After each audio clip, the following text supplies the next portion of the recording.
Assalamualaikum warahmatullahi wabarakatuh. Alhamdulillah kita bertemu lagi. Sambungan, tak habis-habis.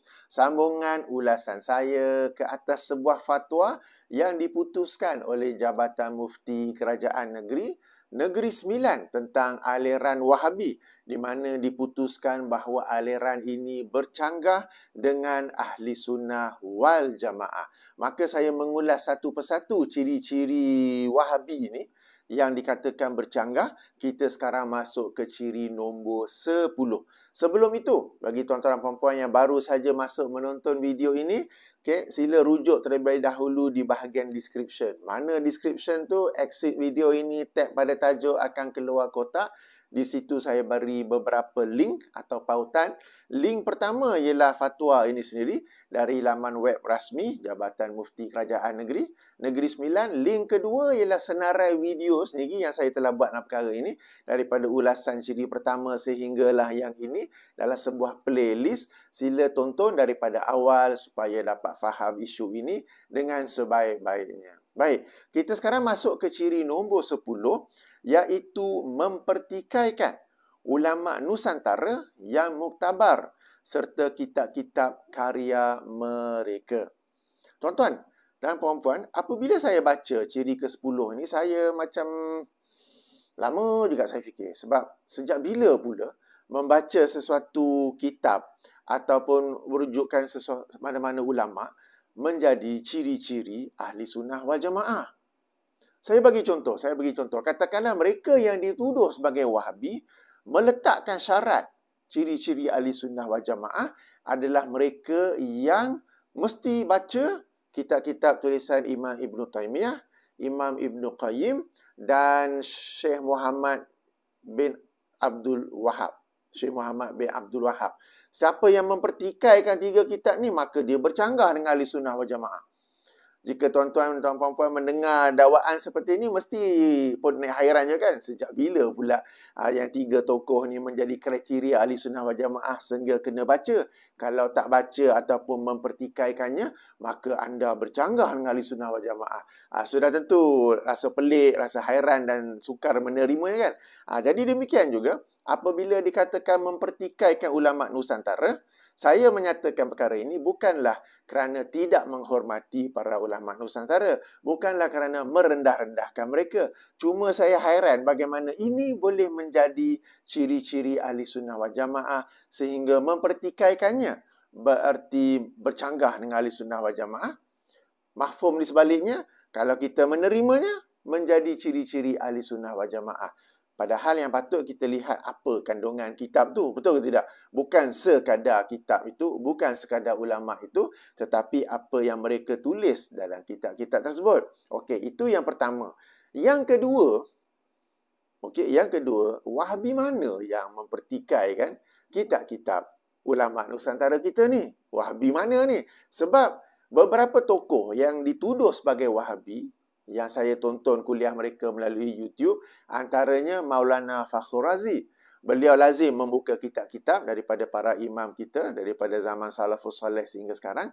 Sambil-sambil itu, beliau ada juga buka kitab-kitab Jawi untuk menunjukkan bagaimana kitab Jawi, ulama Nusantara kita dulu dalam kitab-kitab klasik mereka memiliki pandangan yang selari dengan para imam yang dahulu.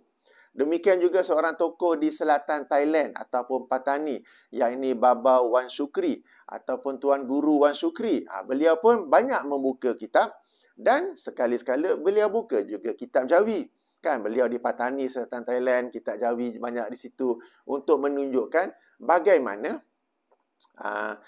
apa yang terkandung dalam kitab Jawi tersebut selari dengan apa yang tertulis dalam kitab-kitab para imam kita yang muktabar dahulu. Bahkan baru-baru ini ketika sedang hangat zikir beliau juga telah membuka daripada kitab Jawi bagi menerangkan bahawa zikir Allah ataupun ni adalah sesuatu yang salah.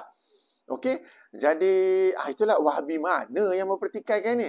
Okey, itu yang kedua. Yang ketiga, kenapa nak dipertikaikan jika kita dapati dalam kitab-kitab Jawi itu terdapat perkara-perkara yang sebenarnya selari dengan apa yang diperjuangkan oleh mereka yang dituduh sebagai Wahabi. Okey, sebagai contoh, di sini Tak boleh nampak agaknya. Okey, saya sedang merujuk kepada satu laman web arabi.wordpress.com dengan tajuk Pengharaman Kenduri Arwah dalam Kitab-Kitab Jawi.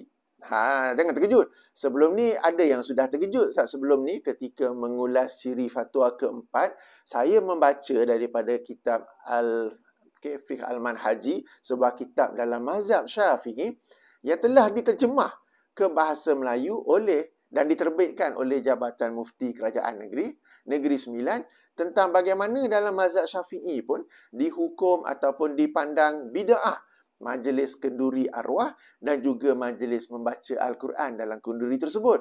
Ada yang terkejut. Okay, ada yang WhatsApp ke bagi tahu ke selama ni diingatkan Wahabi saja yang membid'ahkannya, tengok-tengok mazhab Syafi'i je. Sebab tu saya kata Wahabi ni ialah apa-apa akidah ke ibadah ke yang berdasarkan dalil. Okay, berdasarkan dalil, berdasarkan hujah, tetapi ia berbeza dengan kebiasaan masyarakat kita. Okey, sekarang anda buka kitab dalam mazhab Syafi'i yang terkenal, yang diterjemahkan dalam bahasa Melayu, bahkan JAKIM juga ada menerbitkannya, yang secara jelas telah menyatakan bahawa kenduri arwah tersebut dengan malam tertentu, malam ke-40 lah bagi makan, dengan membaca Al-Quran bersama tu termasuk bid'ah. Dan jadi ini bukanlah semata-mata satu tuduhan mereka yang dituduh sebagai Wahabi, tetapi memang dalam kitab mazhab Syafi'i pun begitu. Okey, sekarang ini kita nak baca pula dalam kitab-kitab Jawi. Baik. Jadi dalam laman web ini dia telah menukil daripada beberapa kitab dan semua ini rujukan yang diberi ialah mereka ambil daripada sumber majalah Pengasuh bilangan 587 edisi Julai-Ogos 2004. Majalah Pengasuh edisi Julai dan Ogos 2004 ya. Baik, di sini dikemukakan beberapa nukilan daripada kitab-kitab Jawi, kitab-kitab pondok yang masyhur. Saya tak ada kitab tersebut, jadi saya tak dapat nak semak betul atau tidak nukilan ini. Bagi tuan-tuan dan puan-puan yang ada kitab-kitab Jawi, minta tolong semak ya. Jadi link bagi laman web yang saya sedang baca ni ada saya bagi di bahagian description juga. Beliau memberi beberapa nukilan, 4, 5, saya baca 3 cukup lah ya. Panjang sangat pula, saya ada bagi link di bahagian description, sila rujuk. Okey. Kitab Furu' Al-Masail, dikatakan ya. Antara lain yang dijelaskan dalam kitab ini ialah, sekarang baru nukil, dan demikian lagi yang dikerjakan manusia dengan barang yang dinamakan dia dengan kafarah dan daripada dikerjakan wahsyah, yakni wahsyah tu apa? Yakni berhimpun memberi makan awal malam, kemudian daripada ditanam mayat dan 7 hari dan 20 dan 40 dan umpamanya, yang demikian itu haramkah atau makruh atau harus? Maka dijawab, maka adalah segala yang tersebut itu makruh yang dicela pada syarak kerana tegah pada syarak. Kata Syekh Ibn Hajar, tiada sah wasiatnya. Okey, ini daripada Syekh Daud bin Abdullah Al-Fatani, kitab Furu' Al-Masail, juzuk 1 halaman 183. Okey, jadi meskipun saya kata tadi saya tak ada rujukan kitab Jawi yang asal, tapi bila saya baca, saya rasa macam ada ciri-ciri ketulenannya, sebab ini kita sebut bahasa Melayu klasik yang saya dulu zaman sekolah ada belajar. Sekarang belajar lagi ke? Adakah sesiapa sezaman dengan saya dulu kita belajar bahasa Melayu klasik kan? Ini bahasa Melayu klasik, yang bahasa Melayu pondok lah, kitab-kitab Jawi dulu kan? Baik, itu rujukan pertama. Rujukan kedua, Kitab Sabil Al-Muhtadin. Okey, mana dikatakan dan makruh lagi bid'ah bagi yang kematian memperbuat makanan yang diserukannya manusia atas memakan dia dahulu daripada menanam dia dan kemudian daripadanya seperti yang telah teradat, dan demikian lagi makruh lagi bid'ah bagi segala mereka yang diserunya memperkenankan seruan. Okey, yang ini nukilan daripada tulisan Syekh Muhammad bin Abdullah Al-Banjari, Tajuk kitab Sabil Al-Muhtadin, juzuk 2, halaman 83. Tuan-tuan boleh faham ke? Okey, tak apa. Saya ada bagi link, nanti baca ya, baca slow-slow. Ini bahasa Melayu klasik. Okey, nukilan ketiga ya. Kitab Kashful Litham. Okey, barang yang dikerjakan oleh ahli mayat daripada mempersembahkan makanan dan perhimpunan manusia atas dahulu daripada tanam mayat, dan kemudian lagi dikerjakan oleh manusia dengan barang yang dinamakan kafarah, dan daripada dikerjakan wahsyah, yakni berhimpun memberi makan awal malam kemudian daripada ditanam mayat, dan 7 hari dan 20 hari dan 40 hari dan umpama yang demikian, itu yang diperbuat oleh kebanyakan orang itu, maka adalah segala yang tersebut itu makruh yang dicela oleh syarak kerana tegah pada syarak. Kashful Litham, juzuk 1, muka surat 85. Jadi ada rujukan lain daripada kitab Bughiyatul Tulab, daripada kitab Bahrul Mazi. Okey, jadi tuan-tuan boleh rujuk sendiri ya. Ini daripada kitab Jawi, para ulama Nusantara. Kitab Jawi lama-lama kita dapat kenal bahasa Melayu klasiknya, yang turut menerangkan bahawa kenduri arwah macam yang kita tahu ini, selepas ditanam tu pada malam tertentu, malam ke-7, ke-20, ke-40, adalah perkara yang makruh, yang dicela, perkara bid'ah. Ini bukan Wahabi ni tau. Okey? Tapi itulah, bila kita nak mengamalkan mazhab Syafi'i, bila kita nak amalkan kitab-kitab Jawi, kita akan dituduh Wahabi. Tanpa disedari, orang yang menuduh tu pun menuduh tokoh-tokoh ulama Nusantara ni sebagai Wahabi. Dan jika rujukan sebelum ni ya, tokoh-tokoh dalam mazhab Syafi'i pun Wahabi. Okey. Jadi setelah pun saya jelaskan, ini sebagai satu contoh bagaimana mereka yang dituduh Wahabi ni sebenarnya tidak mempertikaikan kitab-kitab karya ulama Nusantara. Bahkan bila dikatakan dalam fatwa tersebut mempertikaikan ulama Nusantara yang muktabar serta kitab-kitab karya mereka, inilah ciri-ciri mereka yang bercanggah dengan Ahli Sunnah wal Jamaah. Sekarang ni, soalan saya sekarang ni, siapakah yang sebenarnya mempertikai atau menyelisihi para ulama Nusantara berserta kitab-kitab Jawi mereka? Siapa sebenarnya?